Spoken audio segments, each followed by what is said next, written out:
All right, ladies and gentlemen. All right, mic check. 1 2 1 2. I want to welcome y'all.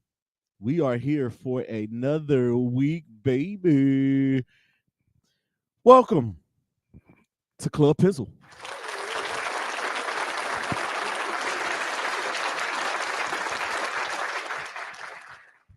Y'all know what day it is, y'all know what time it is, and y'all know exactly who y'all are looking at.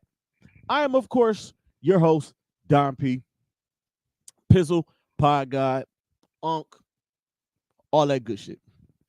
I want to thank y'all for y'all's continued support of this podcast. I want to thank y'all for y'all continued support of this network and of this platform. It is greatly appreciated. Y'all know how we do this thing, man. We are here for a good time and not a long time. So, I mean, do I need to get to it? I'm gonna get to it in a minute. But before I do that, make sure y'all go check out the latest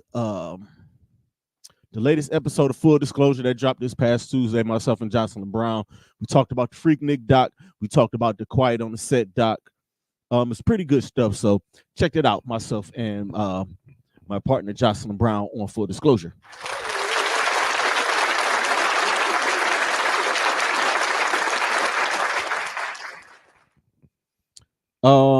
Okay, make sure it's good.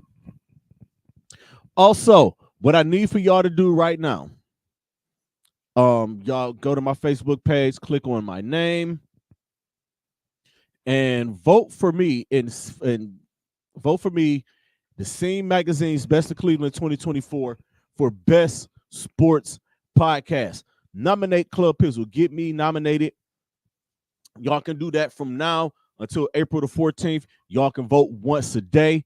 I'll put the link in the description here on YouTube and as well as on Spotify.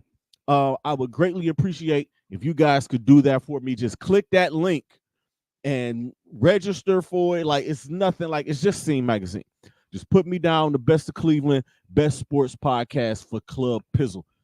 Listen, I have these conversations with my friends a lot. I have these conversations with a lot of colleagues, a lot of people that I respect. I have a lot of there's a lot of people in Cleveland that I greatly respect. I have these conversations with my friends, and they say, "Well, Don, you don't need awards and accolades to validate yourself." I know I don't need them, but God damn it, I want them. So, would y'all be so kind to do that for me? Please and thank you. I got another announcement at the end of the show. Also, do remember next Saturday, WrestleMania Saturday, I will be doing a special WrestleMania show with the guys over at Redline Radio. It will be hosted by Lex Vegas. I'm featured on it. Meets the Shredder is featured. Big Squeeze is going to be there. Jackson Cade is going to be there. Dave Wallencheck is going to be there. I hope I'm not forgetting anybody. If I forgot y'all, man, my bad. Like, y'all just gotta bear with me. And Timbuktu is gonna be holding it down on the boards down there, of course. And we're gonna be talking all things wrestling and all things WrestleMania. I also will be doing a Pizzle's Picks WrestleMania show. I haven't figured out what day I'm gonna do that. Just stay tuned to my social medias, or just stay tuned to this channel.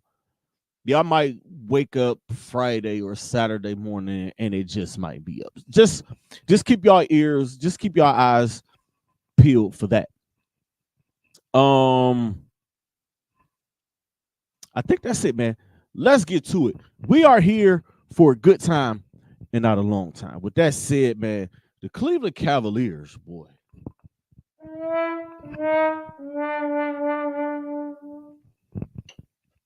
Those post All-Star game struggles, the post All-Star weekend struggles continue. Losing to Charlotte last night, they beat them the other day, and then losing to Minnesota and Miami. And this team has dropped into fourth place in the Eastern Conference. It's I'm just and I don't know, man. It's hard to put my finger on exactly what all is wrong and all like what exactly is going on. Shit. It's tough watching some of these games. Just watching them defensively have brain farts, watching them offensively go through these droughts. It's hard to watch, man. It is. It's seriously hard to watch. It's tough to watch. Just trying to figure out exactly what's going on. I know Donovan Mitchell is out. I know Max Strus is out. I know Dean Wade is out. And that's no excuse because we were without Mobley, and Mobley's just getting back, and Mobley's on minutes restriction, so you can't put too much on him. You have to make sure that he's right come playoff time. I'm pretty sure by the time playoff time comes around, that minutes restriction is going to come off. And it all depends. We got 10 games to go. It's like 10, 11, 10. Let me coming down to the stretch, but I'm going to get there. The Knicks have overtaken us for the third spot. My grandson. Orlando was nipping at our heels. And if the playoffs ended, if the playoffs started today, the Cavaliers will be playing the Orlando Magic. That's a matchup I think that it's a favorable matchup for us. We got home court. They got some playoff experience. We have more playoff experience than them. And it's only a half a game behind the Knicks. So all they have, like, just keep winning, keep playing. That's all they got to do. But it's tough. Orlando is 2 games behind, and Indiana is like 3.5. Well, Orlando is, they're one back in the loss column. It's like a game and a half. It's, it'll all work itself out because of how the schedules go and all of that. But the Cavaliers have to get out of this funk. The Cavaliers have to get healthy. Donovan has to get back. Strus has to get back. And it's happy birthday to Max Strus. These guys have to get it back together. Otherwise, this team is going to be out in the first round.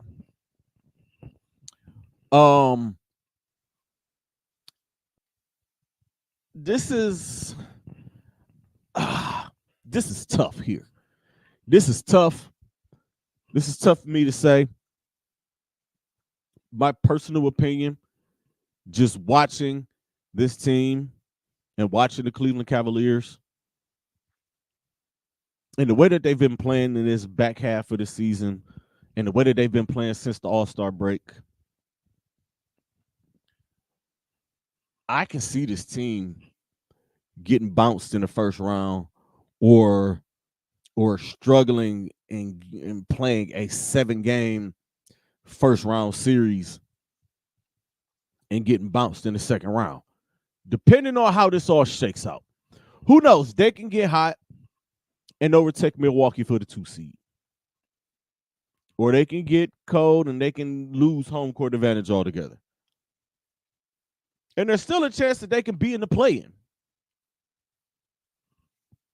And that's not where we want to be. They can dip as low as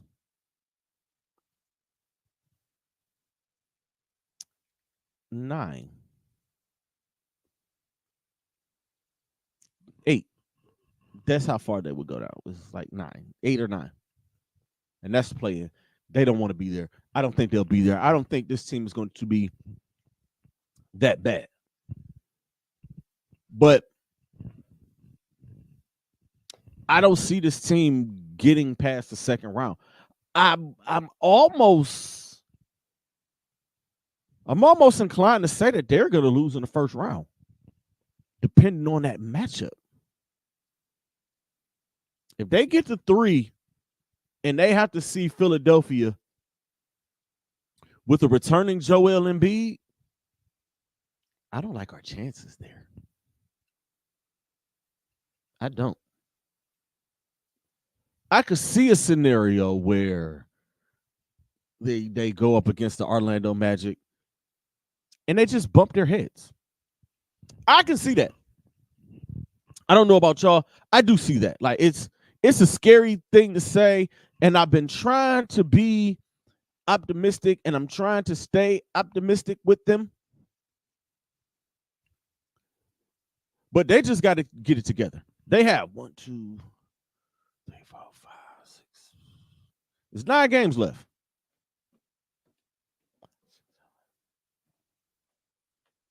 It's 9 games left. Not expecting them to win them all. But the way this thing is shaking out, you got home against Philadelphia tomorrow. And then they go on the road. They go out west for 4 games. For 5 games, I'm sorry. You got Denver, Utah, and Phoenix. And by that time, I'll be back next Thursday and I'll be to recap those last 4 games: Philly, Denver, Utah, and Phoenix. And then you got LA. You got the LA trip, Saturday and Sunday. And then you close it out with a 3-game homestand against Memphis, Indiana, and Charlotte. I just don't know how these last 9 games are going to shake out for them. We don't know when Donovan's coming back. We don't know when Strus is coming back. We don't know when Wade is coming back.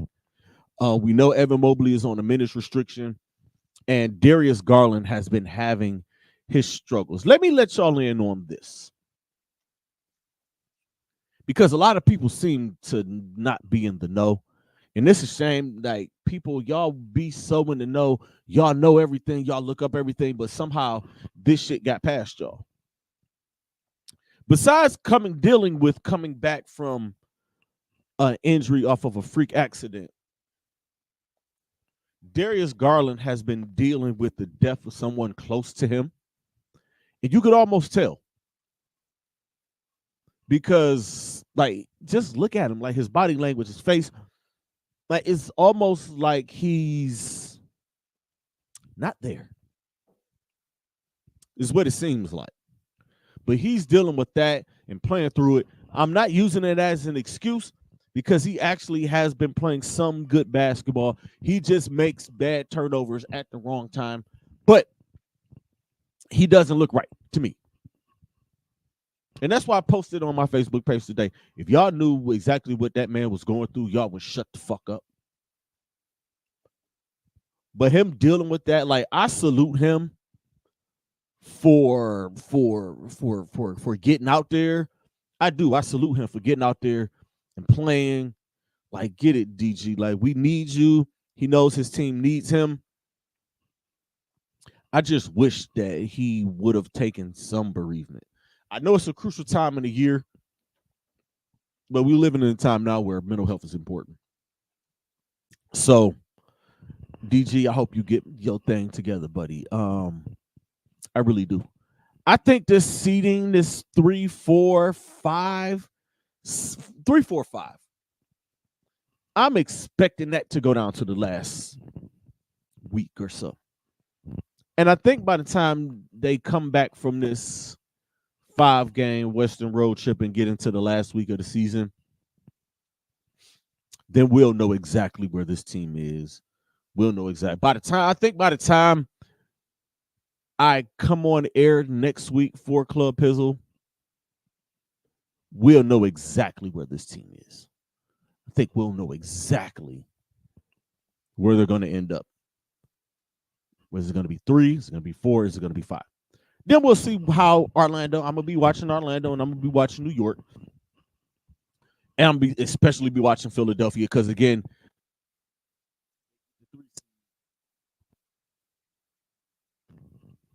the Cleveland Cavaliers have announced a brand new performance center downtown.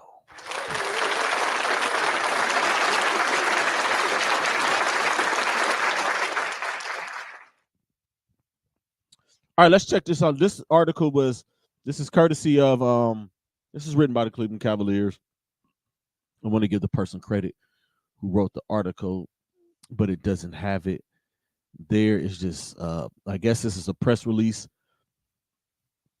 just released by the team. Cleveland Cavaliers, Cleveland Clinic, and Bedrock Real Estate unveiled new Cleveland Clinic Global Peak Performance renderings. The Cleveland Cavaliers, Cleveland Clinic, and Bedrock Real Estate today revealed the first renderings of the Cleveland Clinic Global Peak Performance Center, situated on the Cuyahoga River in downtown Cleveland. The center will focus on performance and serve as the Cleveland Cavaliers' new home. You put that up there like that, so I ain't looking like a doof. The more than 210,000 square feet facility is slated to be one of the world's largest training facilities. So basically, they're taking what they have with the Cleveland Clinic courts out in Independence, and they're taking that whole operation and they're dropping it downtown on the Cuyahoga River, which I absolutely freaking love. I'm looking at these renderings, and these are this is some beautiful, beautiful shit. Salute to the Cavs, and let me go. Designed by architectural firm Populous, the Cleveland Clinic Global Peak Performance Center. That is a tongue twister. They need to change the CCGPPC. That's funny. Will be the first vertical development of Bedrock's pioneering Cuyahoga Riverfront Master Plan. The $3.5 billion vision for the city of Cleveland that will advance 35 acres of the riverfront, prioritizing accessibility and sustainability. The latest evolution in the partnership between the Cleveland Cavaliers and the Cleveland Clinic will create a lasting community asset that invites elite and everyday athletes from around the world to Cleveland. It also aims to position the city as a global sports science and wellness destination. And it goes on and continues to go on. Like, it's a very long thing. So like I said, these renderings are beautiful. The video that they put out was beautiful. Salute to the Cleveland Cavaliers for doing that.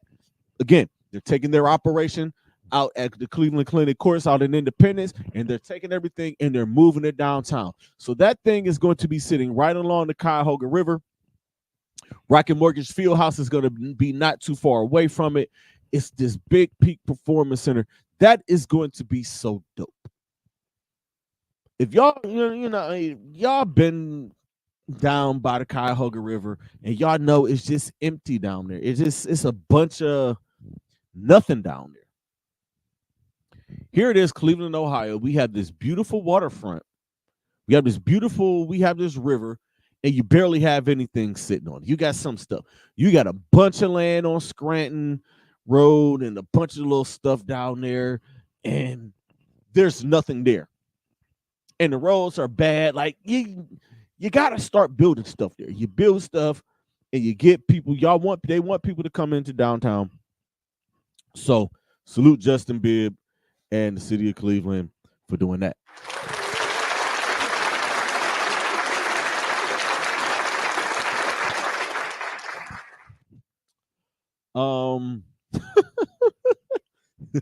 We got that this week, and we got the exact opposite of that this week with our Cleveland Browns. Jimmy and D Haslam have come out and said they have two options for the Cleveland Browns. One, renovate the existing stadium on the waterfront. Or two, build a dome, but the dome not be downtown. Listen, it don't really matter what I think. I'm pretty sure Jimmy and D Haslam are like, I don't give a fuck what Pizzle got to say. Who the fuck is he? First and foremost. But I think it needs to be a dome. Me personally, I think they need to put a dome. And I think that Jimmy Haslam, and I think I've said that before. I've said this before. Jimmy Haslam wants his own version of Jerry World. Jimmy Haslam wants his own version of SoFi Stadium. He wants his own version of what New England has in Foxborough. He wants his own version of what Minnesota has in Minneapolis. He wants, because like a lot of this stuff is above my pay grade. A lot of this stuff is all of this stuff is business, y'all. When y'all realize that, like, this is business. And I'm gonna say this, I said this before, and I'm gonna say it again. Browns fans, It don't matter where they put the fucking stadium. Y'all gonna go anyway. If they put the shit out in Brook Park on the land that he bought, that he rumoredly bought, y'all gonna go the fuck out there. The rapid station is across the street. Y'all can get on the red line and hop y'all happy asses on there. Get off and walk across the street. Y'all are fine fucking places to tailgate. Y'all don't realize he's trying to make money. And God forbid Justin Bibb. I want Justin Bibb to do the right thing. I understand what Justin Bibb is saying. You can have a stadium, but it's not going to be on our dime. I understand that. I get it, Justin. And regardless, the team is, wherever the team is, they're going to go. They're actually, I had an article sent to me. I can't pull it up right now, but there was an article sent to me about where, like, there's some land right downtown, right by Gateway, right on the other side of the bridge that's empty. And that was rumored land that was supposed to have been Art Modell's or whatever. Like, it's rumor. Don't quote me. But they offered it to Modell, and Modell turned it down and said, "No, just do what y'all do to that." And blank. But it's all rumor. That land is currently being used as parking for Progressive Field employees or whatnot. You ask me, it's the perfect fucking spot for a stadium. Y'all drive 90 and y'all drive across that I-90 bridge, those two rebuilt bridges, the two roadways. Can y'all imagine coming across there and you got Progressive Field and Rocket Mortgage Field House over here, and you got new Cleveland Browns Stadium? Excuse me, right here. Now, it would be like that would be a beautiful sight.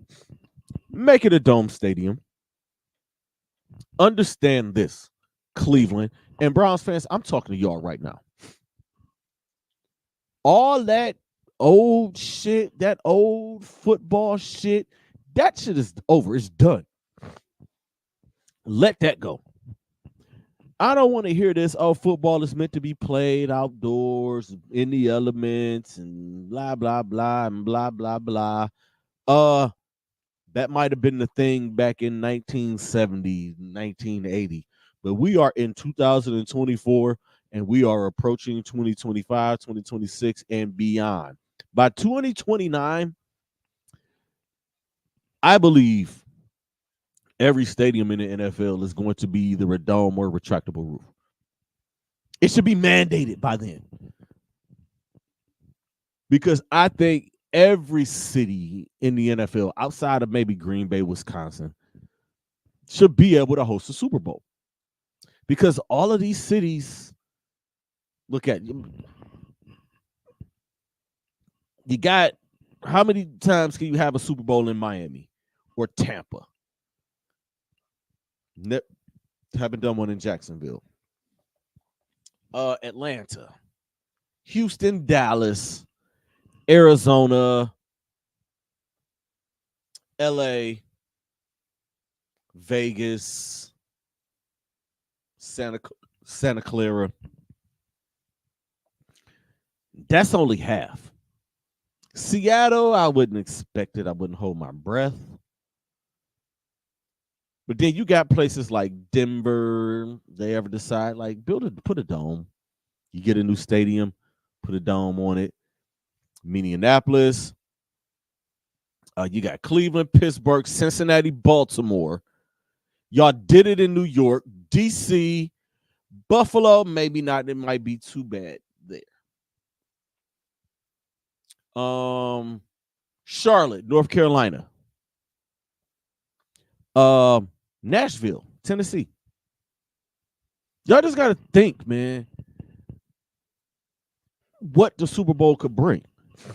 Or just think of what anything can bring. You build a dome stadium in Cleveland, and I guarantee you, within the first 5 to 7 years, there will be a Super Bowl, a Final Four, men and women. Well, the women's Final Four will be in Cleveland next week, but you'll have the Super Bowl, the Final Four, WrestleManias, or any of the big pay-per-views that WWE puts on. There's endless amounts of things you can have. That stadium now has 15 events a year. It's 12 months out of the year. You have eight Browns home games, possibly 9. You might do a hockey game there with the Monsters or something like that. You might have 1 or 2 concerts a year. You put a dome on that thing, you can use it all year round. You can do a Cavs game there sometime. You can bring All-Star Weekend back and have it in there. Y'all just got to start thinking, you know what, I'm not going to kick y'all back in. But again, the options are renovate the stadiums, or build a dome, not downtown. Listen, I've said this before, and I'm going to say it again. They should have never put that stadium back where they put it. Where Art Modell took the Browns and said, I'm going to Baltimore, the city of Cleveland should have just said, fuck it. They should have gave him the name. They should have gave him the records. We could have got us a brand new team. We would have had to wait a little longer. Oh, here we go. We would have had to wait a little longer. But no, Cleveland being thirsty. And y'all tried to blame Mike White for that shit. No, that was Browns fans. Oh, we won a team. There's no way in hell. Everything that got, like, they could have took their time. They could have found a better site, could have built a better stadium. We could have came up with a better name. What the name would have been, I have no idea. I was fucking 12, 13 years old at the time. But they should have let Art Modell keep that shit. Should have. That's just my personal opinion on it. In other Browns news, Kevin Stefanski and Andrew Berry are both close to signing extensions, and that's well deserved.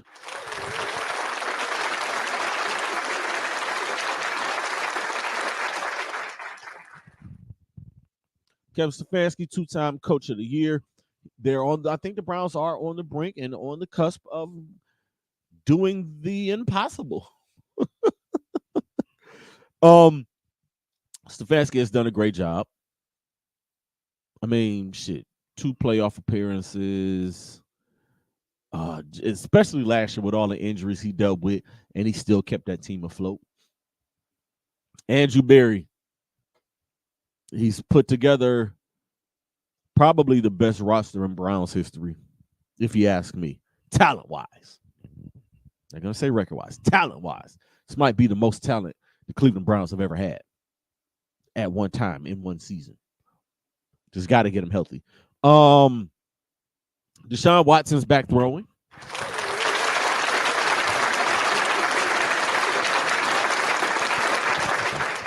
They getting ready to get Nick Chubb back up and running.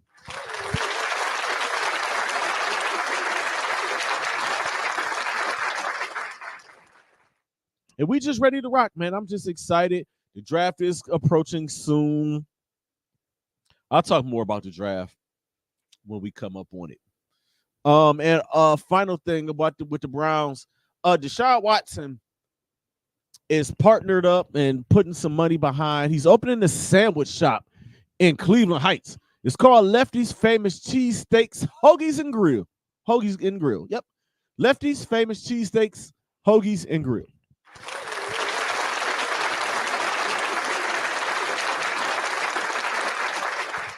It will be located on the corner of South Taylor and Cedar, for those of y'all in Cleveland. I know exactly where that is. That is right in my neighborhood. I am going to stop by there, and I am going to patronize that place. If y'all don't know, I am a foodie. I am a chef, so I am going to go and give it a shot.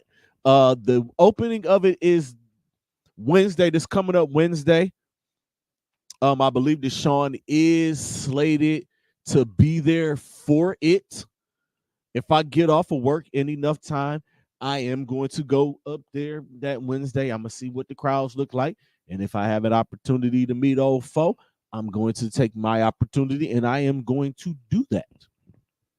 Now, I will not speak on some of the comments that I've seen from people that act like these dudes can't run businesses and put their money in the stuff in the cities that they play in. I'm not going to go there and talk to you fucking losers. That's it. That's all on that. The NFL has two new rule changes. The first one, the hip drop tackle is now banned. So basically, defenses are handcuffed. Once these receivers get into the open field, ain't no tackling them from behind.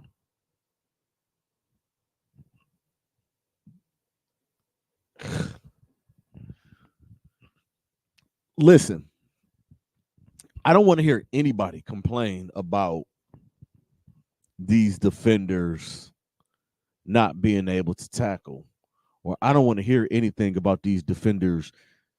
I don't want to hear anything about defenses, and there is no defense. You can't play defense nowadays because you can't do nothing. You can't hit the quarterbacks. You just can't do anything.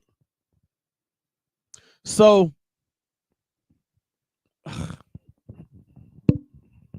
it's gonna be flag football in a minute, y'all.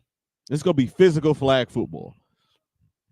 They're handcuffing these defenses. I feel bad for defenders. I understand they're trying to protect their investments, but you also have $100 million defensive linemen.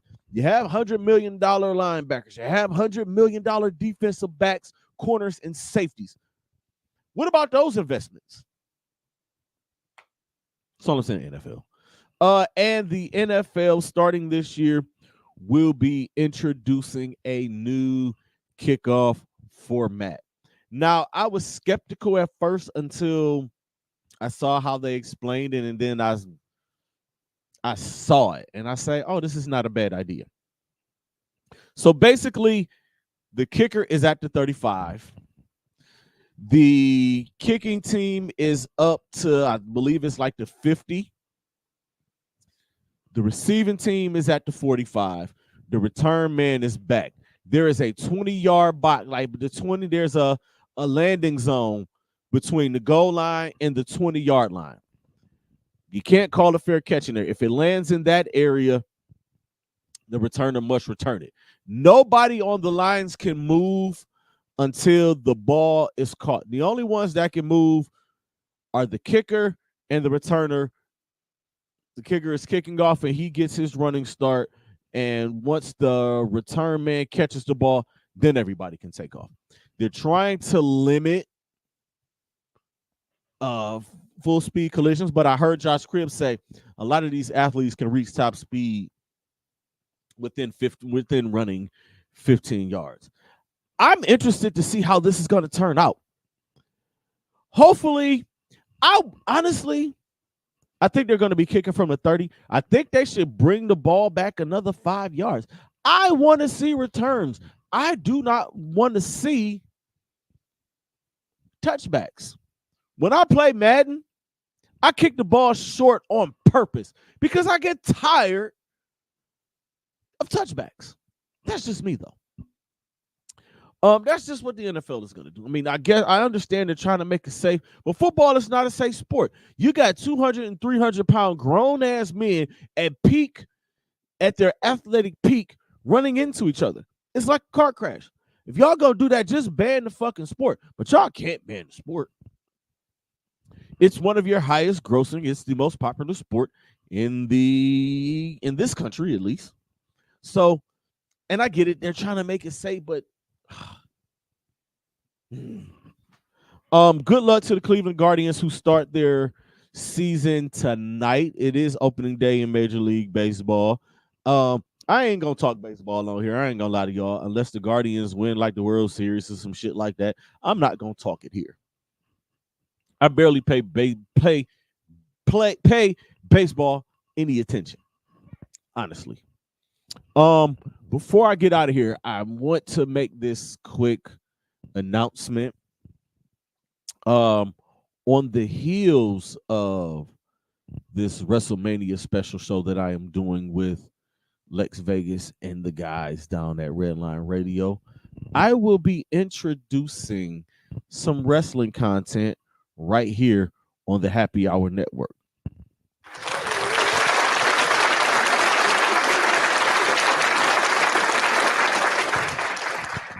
I'm thinking I'm going to do it on Tuesdays or Wednesdays. I'm not sure, but I believe the first one I am going to do is going to be on the Tuesday after WrestleMania. So I believe that is like April the 9th or something like that. I'm going to recap WrestleMania and the Raw after Mania. And I'm gonna just recap the whole entire weekend. I'm going to do wrestling content. If y'all haven't been watching WWE, y'all are missing some good stuff. Like this road to WrestleMania is one of the best roads to WrestleMania that there has been in a long time. And this past Monday's Monday Night Raw was the best episode of Monday Night Raw in at least a decade. It's been that long. So make sure y'all get ready for that and tune into that. Battleground is on April the 20th. It will be at Exotic Cuisine. Shout out to Meech the Shredder. Shout out to Timbuktu. Shout out to Don Prince. Shout out to DJ Verb. Shout out to Fly Life Bees. That's my Battleground gang.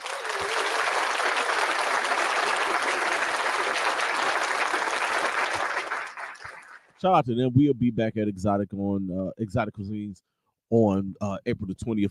Just be ready for that. And with that said, y'all, I am going to get out of here. I told y'all we be here for a good time and not a long time. I want to thank y'all for y'all continued support. I want to thank y'all for watching. Y'all know what it is, man. Always protect your peace, protect your energy. The message is more important than the messenger. And creators, be great. Stay positive, because negative energy is trash. Until next time, y'all. Peace.